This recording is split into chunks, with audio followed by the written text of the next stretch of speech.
Ao meu lado, o promotor de justiça de Mato Grosso, Vinícius Gaiva. Você também pode nos enviar sua pergunta, participar aqui conosco no endereço tv.rdnews.com.br. Bom dia, promotor. Bom dia. Bem, o senhor é candidato à chefia do MPE. Sim. Se eleito for, o que o senhor pretende desenvolver no MPE?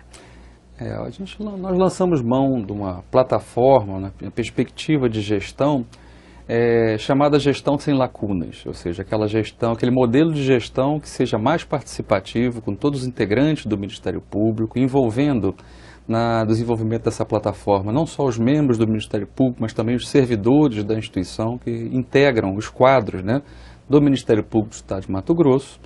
E na perspectiva, nós temos a chamada gestão sem lacunas, que possa atender de forma mais clara a atuação do Ministério Público, especialmente na sua capilaridade, nas suas pontas de atuação, que é onde o Ministério Público tem uma maior identidade com a sociedade, um maior envolvimento direto dos promotores de justiça com a sociedade de um modo geral, de forma a restabelecer e a devolver à sociedade a confiança que nos foi depositada ainda no ano passado, quando a chamada PEC 37 integrou a pauta dos movimentos sociais, em que, após 25 anos, quando o Ministério Público foi,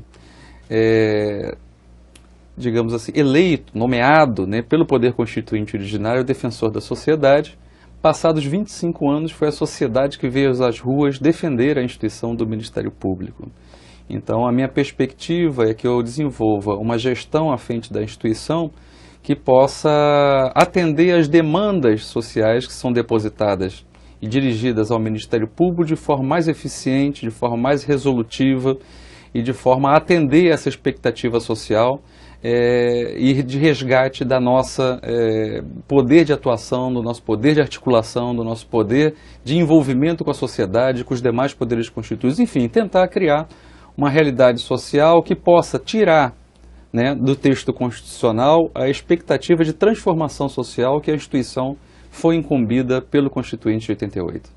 Mesmo que os procuradores levem esse nome aí, de defensores da sociedade, ainda é necessário um estreitamento maior com a sociedade? Sem dúvida alguma. Essa é uma postura crítica que nós adotamos no desenvolvimento do projeto, no sentido de que o promotor de justiça cada vez mais não deve ser um promotor de dentro de gabinete, e sim um promotor envolvido com o ambiente social, relacionando com as pessoas, conhecendo as pessoas e sendo pautado pela demanda da sociedade local. Você sabe que o Ministério Público nada mais é do que o advogado da sociedade. O promotor de justiça é o defensor do interesse social, dos interesses coletivos. E, naturalmente, todo advogado tem um contato próximo, naturalmente, com o seu cliente, é isso? Que traz a ele as demandas, que traz a ele as suas dificuldades, as suas expectativas, e o advogado conduz isso no chamado Ministério Privado. No nosso Ministério Público, o nosso cliente é justamente a sociedade de um modo geral. E todas as ações do Ministério Público são pautadas na defesa do interesse coletivo. Então é natural que o advogado da sociedade tenha um contato muito mais próximo com essa sociedade para que ele possa captar as demandas de interesses sociais e trazer e traduzir no seu serviço prestado, no seu serviço público, os anseios da comunidade de um modo geral. Bem, o senhor é promotor já há 16 anos e teve participação aí no GAECO, também na Operação Arca de Noé, é isso? Nós tivemos, em várias operações conduzidas pelo Grupo de Combate ao Crime Organizado, a gente teve alguma colaboração sempre que éramos convocados, no período que eu estava especialmente no interior do Estado. Eu passei 10 anos e meio no interior do Estado, até vir a Cuiabá no ano 2009, oportunidade em que a classe do Ministério Público me deu a oportunidade, a grata satisfação de presidir a nossa entidade de classe, a Associação Mato Grossense do Ministério Público, e eu também tive a oportunidade de secretariar a Associação Nacional dos Membros do Ministério Público ao longo desse período. Nas operações do GAECO sempre foram em situações pontuais, em que havia convocação de promotores para participar dos eventos afetos ao combate ao crime organizado no Estado de Mato Grosso. Houve um período em que fui designado para a realização do Tribunais dos Júris, ou seja, aqueles crimes dolosos contra a vida, em regra homicídio, do parte do GAECO, e nós tivemos, enfim, ao longo desse tempo também a oportunidade de nos prepararmos, ou seja, a instituição investiu também em vários promotores de justiça, isso ao longo de alguns anos atrás, na formação na área de inteligência, na área de investigação, e foi mais ou menos nessa linha que eu acabei, enfim, desenvolvendo a minha atividade enquanto membro do Ministério Público. E na Arca de Noé? A Arca de Noé nós tivemos demos a nossa parcela de colaboração, que foi conduzida, né, também pelo GAECO, pelo Ministério Público Federal, numa ação articulada e entrosada entre o Ministério Público Estadual e o Ministério Público Federal, e pudemos conduzir, né, e participar de um dos maiores eventos de combate a crime organizado que se tem conhecimento dentro da doutrina de inteligência e de investigação no Brasil, ou seja, dos modelos de operações dos mais bem-sucedidos ao longo da história de investigação no Brasil, do Ministério Público Brasileiro, né?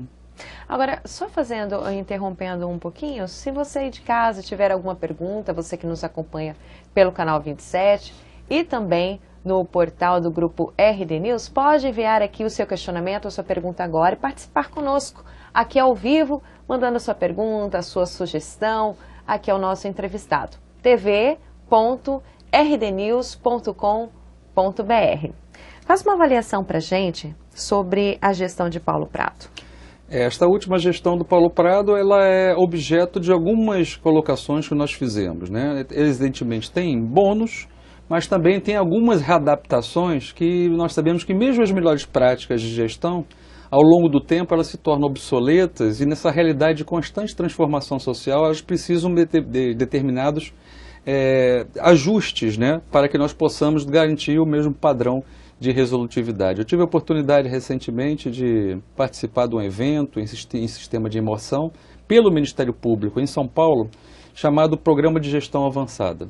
Nesse programa de gestão avançada trabalhava-se dois conceitos de forma muito consistente.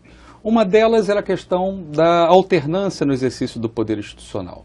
Ou seja, a longevidade no exercício da chefia das instituições, sejam elas públicas, sejam elas privadas, elas acabam de algum tempo, de certa forma, desgastando não só a própria pessoa que exerce essa função, e a alternância é um bem necessário, né? Até para que nós colocamos em prática os preceitos democráticos que prevêem uma relativa alternância no exercício do poder institucional. Outro aspecto que foi colocado é desenvolver projetos sob a forma de design. O que é o design? É que não sejam fragmentados, não sejam subdivididos, que nós tenhamos um planejamento pleno, muito mais vinculante à administração superior das instituições, para que eles sejam colocados em prática e não surtam efeito somente às vésperas dos períodos eleitorais. Na realidade, o Ministério Público tem uma característica de política interna que se diferencia, ou que procura se diferenciar da política externa pelo fato de todos os membros, todos os candidatos terem vínculos com a administração, com a instituição e terem que conviver, né, durante longos períodos de tempo, de forma que o que se propõe realmente é que nós temos a oportunidade, por exemplo, do Dr. Paulo Prado, descansar e deu a sua contribuição, no entanto já está no terceiro mandato. Eu acho que tanto a sociedade quanto o Ministério Público demanda, sim, uma modificação também no perfil de condução da instituição. Nós temos uma pergunta da Maria. Ela diz: gostaria de saber sobre as falhas que houve no GAECO em diversas denúncias que não foram apuradas adequadamente, como no caso que envolveu vários promotores e até o chefe do GAECO. Maria. Veja bem, as questões afetas a membros do Ministério Público estão sendo apuradas pela Corregedoria Geral do Ministério Público, que é quem tem a atribuição legal e constitucional para investigar eventuais desvios de conduta que porventura sejam praticados por qualquer membro do Ministério Público. Então, eu quero crer que a Corregedoria esteja, assim, fazendo e cumprindo o seu papel de apuração de eventuais irregularidades e fazendo os encaminhamentos devidos, como, aliás, foi feito recentemente ao Conselho Superior do Ministério Público para a instalação dos procedimentos administrativos para a aplicação das sanções devidas àqueles que incorrerem em faltas funcionais. A Maria também questiona sobre investigações feitas pelo GAECO que, por atingirem políticas, não andam, segundo ela, devidamente e atrasam investigações, assim como é o caso da esposa do atual governador Silval Barbosa. Essa foi uma colocação feita através da imprensa acerca da apuração de eventuais desvios condutos da senhora esposa do atual governador. Esse é um objeto, né, evidentemente, de modo geral, de caráter sigiloso, eu não teria informação direta, porque eu não integro o GAECO, né, neste exato momento, mas existe uma demanda social em decorrência, especialmente desses últimos episódios que nós tivemos de Copa do Mundo, de atraso de obras, de problemas, né, afetos a eventuais desvios de conduta no âmbito do governo do Estado, que realmente demandam da sociedade um aprimoramento e uma cobrança em cima do Ministério Público para que haja uma resposta, uma resolutividade. É nesse aspecto também que eu pretendo focar a atuação do GAECO naqueles crimes que lesam interesses da coletividade de forma ampla, de forma difusa. São os crimes, por exemplo, contra a administração pública, os crimes de corrupção de um modo geral, vinculando um pouco mais o GAECO, a atuação do GAECO, ao núcleo do patrimônio público e às promotorias de justiça do interior, que lidam com a matéria. O projeto contempla também a criação de núcleos regionais de apoio técnico aos promotores de justiça, núcleos regionais de atuação, ou seja, promotorias regionais que trabalham sobre a questão de lesão ao patrimônio público e improbidade administrativa, atrelado a uma descentralização também do GAECO, para que possa ter uma atuação mais efetiva também em atuações estratégicas no interior. Já é demanda antiga, por exemplo, nós tenhamos um GAECO na região de fronteira, na região de Rondonópolis, no norte do estado de Mato Grosso, ou seja, nós temos que, nessa verdade, que descentralizar. Essa é uma visão diferenciada que eu tenho da atual gestão do Dr. Paulo Prado. Enquanto a gestão do Dr. Paulo Prado concentra poder na cúpula da instituição, a expectativa dessa gestão é que nós descentralizemos e reforcemos a capilaridade da atuação do Ministério Público. E isso nós só vamos conseguir se nós descentralizarmos administrativamente e funcionalmente a nossa instituição. Ou seja, dar maior autonomia e independência às regionais. Exatamente, é dar maior autonomia, independência e poder de atuação às promotorias, no nível de estrutura. Sim. Nós sabemos que os promotores de justiça têm independência funcional. Então, no seu aspecto funcional, nem o Procurador-Geral de Justiça pode dizer exatamente como os promotores vão agir, de que forma agirão e como cumprirão o seu papel. O que se pode exigir é que eles cumpram o seu papel, da forma como eles compreenderem a forma mais adequada.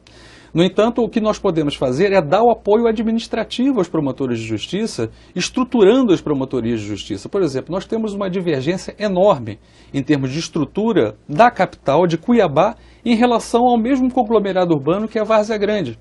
Né? Você ingressar no lotaciograma do Ministério Público, você vai ver que a distribuição de recursos materiais e humanos eles são muito mais efetivos na capital do que propriamente aqui do lado, né, de Cuiabá, que se chama Várzea Grande, no mesmo conglomerado urbano, na mesma região metropolitana. Né?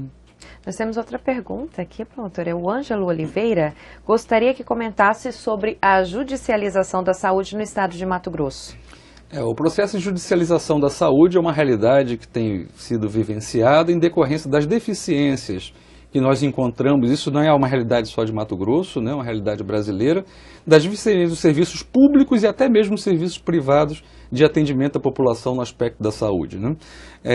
A judicialização da saúde é uma matéria que tem muito polêmica, que vem sendo discutida, e muitas vezes ela é colocada em prática de uma maneira tal que acaba, muitas vezes, onerando, dificultando, por exemplo, o orçamento do Estado, os investimentos do Estado nessa região de saúde. Muitas vezes, quando os promotores de justiça e também os defensores públicos propõem as demandas no interesse e satisfação individual de determinadas pessoas, né, na busca de medicamentos, na busca de intervenções cirúrgicas, que muitas vezes o Estado não atende, eventualmente tem que se tomar o cuidado para saber se não se está onerando também o sistema integral de saúde, destinando essas atividades para uma única, né, um único paciente, em detrimento, eventualmente, do outro. Nós sabemos que os resultados são reduzidos. O ideal, e que o Ministério Público tem que se pautar, para que tenha um padrão de resolutividade maior, é atuar extrajudicialmente. A grande força da instituição está justamente na possibilidade constitucional de exigir do poder público a satisfação da implementação das políticas públicas de um modo geral, sem que nós tenhamos que demandá-los, ou só em última ocasião, demandar ao judiciário. Ou seja, nós preferimos atuar extrajudicialmente, exigindo essas posturas públicas por parte do Estado, do município e da União, ao invés de propor uma ação que, por exemplo, na área de saúde, poderá haver um provimento jurisdicional só lá na frente, quando a questão já estiver, assim, pela natureza, resolvida, né? E nem sempre a gente obtém um padrão de resolutividade e eficiência na atuação quando nós judicializamos essas demandas. Tá? O Ângelo Oliveira ainda quer saber, o prefeito de Cuiabá disse em uma entrevista que existe uma máfia atuante no estado de Mato Grosso. A denúncia foi feita por mim no MPE, que deve ser o Ângelo, né? Arquivada pelos promotores alegando falta de provas. Não é prerrogativa uma investigação? É prerrogativa a investigação. Eu imagino, não conheço o caso concreto, mas imagino que o caso tenha sido levado a conhecimento do Ministério Público, que os promotores tenham dado vazão a essa demanda no sentido de cumprir com a sua obrigação, de investigar esses fatos, né? Afinal de contas é a atribuição do Ministério Público, proceder à investigação, e essa foi a demanda social do ano passado, quando queriam tirar a investigação do Ministério Público, de outras instâncias que dão sua colaboração por ocasião da PEC 37, para que nós possamos trazer à sociedade a resolução de alguns problemas que são levados a conhecimento da instituição. O Ministério Público tem por obrigação investigar e por obrigação dar uma resposta às demandas que são conduzidas à instituição através da população, através da sua sociedade, que tem também uma função muito importante, assim como a imprensa, né, de garantir um mínimo de controle efetivo, seja no âmbito público, seja no âmbito privado, dos atos de gestão pública de um modo geral. Nós agradecemos a participação de você, telespectador, internauta, que está aqui participando conosco. Quer ficar bem informado? Lembrando, você pode acessar o site do grupo rdnews.com.br. Nós agradecemos a entrevista também. E uma boa sorte ao senhor. Muito obrigado, eu que agradeço a oportunidade.